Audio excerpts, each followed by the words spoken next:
સંસ્કારી નગરી વડોદરાની મધ્યમાંથી પસાર થતી વિશ્વામિત્રી નદીમાં અવારનવાર મગર દેખાવાની ઘટનાઓ સામે આવતી હોય છે, પરંતુ તાજેતરમાં એક અનોખો કિસ્સો પ્રકાશમાં આવ્યો છે.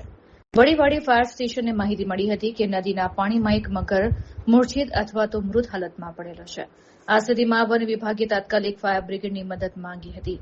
જીવના જોખમે દિલધડક ઓપરેશન અને ઘટનાની ગંભીરતા સમજીને વડીવાડી ફાયર સ્ટેશનની ટીમ ઘટના સ્થળે પહોંચી હતી. મગર નદીના એવા ભાગમાં હતો જ્યાં પહોંચવું અત્યંત જોખમી હતું. જો કે ફરજ પ્રત્યેની નિષ્ઠા અને સાહસનું ઉદાહરણ પૂરું પાડતા ફાયરના બે જાંબાઝ જવાનોએ મોરચો સંભાળ્યો હતો.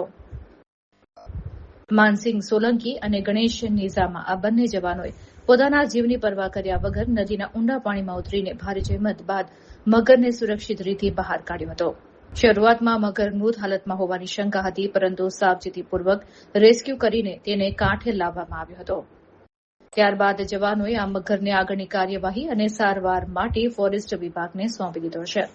જવાનોની કામગીરીને બિરદાવવામાં આવી. ભરચક નદી અને હિંસક વન્યજીવ વચ્ચે આ પ્રકારે રેસ્ક્યુ કરવું એ લોઢાના ચણા ચાવવા જેવું કામ છે.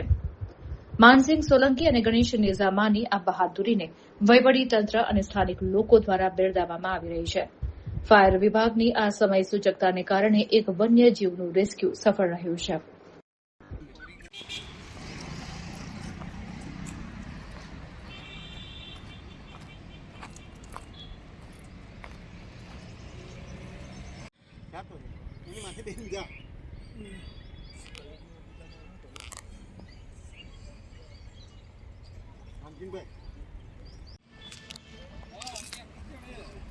એક મગરનું રેસ્ક્યુ વડીવાડી ફાયર સ્ટેશન દ્વારા કરવામાં આવેલ છે, મીડિયા દ્વારા.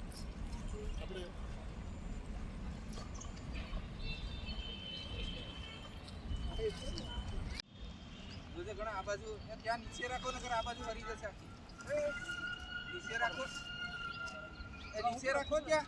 ઓ ભાઈ નીચે થોડીક રાખો, આ બાજુ પડી જશે. નીચે રાખો, થોડી નીચે રાખો.